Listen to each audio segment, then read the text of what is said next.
آئیے اب بات کرتے ہیں جنرلائز انگزائٹی ڈس آرڈر۔ بیسیکلی یہ وہ انگزائٹی ہے جو کہ فری فلوٹنگ انگزائٹی کہلاتی ہے، یعنی کوئی آبویس ریزن سے نہیں سمجھ میں آ رہا ہوتا انگزائٹی کا، لیکن ایک کافی عرصے سے انگزائٹی ڈیولپ ہوئی ہوئی ہوتی ہے، اور 6 مہینے، 7 مہینے، 12 مہینے، سال، 2 سال تک یہ کہانی چل سکتی ہے۔ تو نہ تو یہ کوئی سچویشنل انگزائٹی ہوتی ہے، نہ یہ ایپیسوڈک انگزائٹی ہوتی ہے جیسے کہ فوبیا میں ہوتا ہے یا پینک ڈس آرڈر میں ہوتا ہے۔ تو یہ اس کی ایک خاص بات ہے، یعنی روٹ کاز تک اگر آپ جاننا چاہیں گے تو ذرا مشکل ہوگی، دشواری پیش آتی ہے کہ ایگزیکٹ کاز کیا ہے یا ایگزیکٹ اسٹریسر کیا ہے۔ اپریہینشن ڈیولپ ہوتی رہتی ہے، ذہن میں عجیب تفکرات آتے ہیں۔ اس کا بھی ارلی آنسیٹ ہے، ایڈلٹہڈ میں ہے، یہ ایک بڑی خاص بات ہے اور تشویشناک بات بھی ہے۔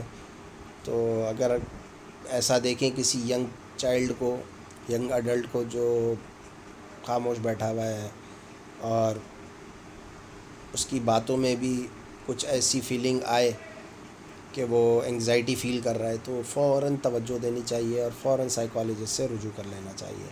بات یہ ہے کہ یہ معاملات کسی کو بھی آ سکتے ہیں، کسی بھی ایج گروپ میں آ سکتے ہیں، توجہ اور فوراً اس کا جو ہے مداوع کرنے کی کوشش کرنی چاہیے، ورنہ چیزیں استحکام کی طرف چلی جاتی ہیں اور پھر یہ نفسیاتی مرض ہیں، یہ اتنی جلدی ٹھیک بھی نہیں ہوتے، اور ان پہ قابو پانا بھی مشکل ہو رہا ہوتا ہے۔ اچھا، پھر جنرلائز انگزائٹی ڈس آرڈر میں کوئی کوموربڈ ڈس آرڈر بھی ہو سکتا ہے، جیسے کہ آبسیسو کمپلسو ڈس آرڈر یا ڈستھمیا، یعنی مائلڈ ڈپریشن کی کنڈیشن بھی ہو سکتی ہے۔ تو یہ اوور لیپ کر سکتی ہے، انگزائٹی اور ڈپریشن میں نے آپ کو بتایا اوور لیپنگ سچویشن ہو سکتی ہے۔ یہ بھی کاؤنسلنگ، کوگنیٹو بیہیویئرل تھراپی سے رسپونڈ کر سکتا ہے، اور اگر نہیں ہو تو پھر دوائیوں کی مدد لی جا سکتی، جس میں وہی سیروٹونین ری اپٹیک انہیبیٹرز ہیں، سیروٹونین نور ایڈرینرجک اپٹیک انہیبیٹرز ہیں، سیڈیٹیوز ہیں، بینزوڈائزپینز ہیں۔ اور یہ بیسیکلی بات یہ ہے کہ یہ دوائیاں جو ہیں بس بندے کو سلا دیتی ہیں، تھوڑا سا ریلیکس کر دیتی ہیں، لیکن اصل وہی بات ہے کہ آپ اس سے کاؤنسل کریں، ٹھیک ہے، یہی اس کا اہم علاج ہے۔ اچھا، سمٹمس یہی ہیں: palpitation, sweating, trembling, dry mouth, ٹھیک ہے جی، difficulty in breathing, feeling of choking, chest pain, nausea, dizziness, derealization, depersonalization, fear of losing control, fear of dying, poor concentration, disturb sleep, muscle tension, restlessness, numbness, tingling, difficulty swallowing, irritability, hot flashes, cold. اب آپ اتنی series of آپ نے دیکھ لی کہ symptoms ہیں، تو اب آپ اندازہ لگا سکتے ہیں کہ اس پیشنٹ کے ساتھ کیا نہیں ہو رہا ہوگا، یہ کتنا زیادہ ڈسٹرب ہوگا، کتنا میزیریس کنڈیشن میں ہوگا۔ تو انگزائٹی جو ہے وہ اچھی چیز تو نہیں ہے کسی بھی صورتحال میں، اور ایسے مریض کو ایڈریس کرنا بہت ضروری ہے اور بر وقت اس کے اوپر توجہ دینی چاہیے۔ بس بات یہ ہے کہ بر وقت اگر توجہ دے دی تو چیزیں تھم جاتی ہیں، ورنہ پھر چیزیں کمپلیکیٹ کر جاتی ہیں۔ یہ چارٹ دیکھ لیتے ہیں، اس میں فوبیا، پینک ڈس آرڈر اور جنرلائز انگزائٹی ڈس آرڈر کا تھوڑا سا موازنہ کیا گیا ہے۔ تو اکرنس آف انگزائٹی، اب انگزائٹی جو ہے، فوبک انگزائٹی جو ہے وہ سچویشنل ہوتی ہے، جیسے میں نے بتایا کہ کسی خاص سچویشن میں وہ فوبیا کا شکار ہو جائے گا اور انگزائٹی ڈیولپ ہوگی۔ پینک ڈس آرڈر جو ایپیسوڈک ہوتا ہے، دورانیے ہوتے ہیں اس کے۔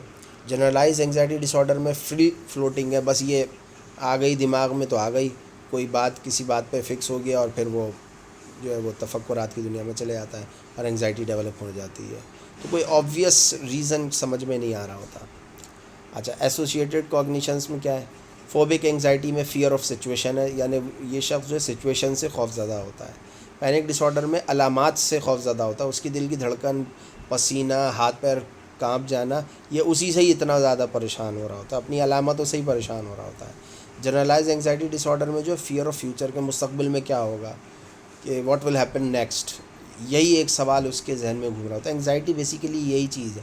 اگر میں اس کو 2 جملوں میں سمیٹ دوں کہ واٹ از انگزائٹی، تو فیئر آف ان نون، ٹھیک، یا فیئر آف فیوچر، تو یہی بات ہے۔ ایسوسیٹیڈ بیہیویئر میں کیا ہے؟ فوبک انگزائٹی میں پیشنٹ جو ہے وہ اوائڈ کرے گا، اس سچویشن کو فیس نہیں کرے گا، ٹھیک، ہجوم میں نہیں جائے گا، جیسے اس وہاں سے ہٹے گا۔ پینک ڈس آرڈر میں بھاگے گا، وہ ہے نا فائٹ اور فلائٹ، تو بیسیکلی یہ فائٹ تو نہیں کرتا، یہ فلائٹ کر جاتا ہے، یہ بھاگتا ہے وہاں سے، ٹھیک، باقاعدہ بھاگتا ہے، گھبرا کے بھاگتا ہے۔ پینک ڈس آرڈر میں. اور جنرلائز اینگزائٹی ڈس آرڈر میں انہبٹ ہو جاتا ہے, بس اس کو کچھ سمجھ میں ہی نہیں آتا, وہ کچھ کر ہی نہیں پا رہا ہوتا.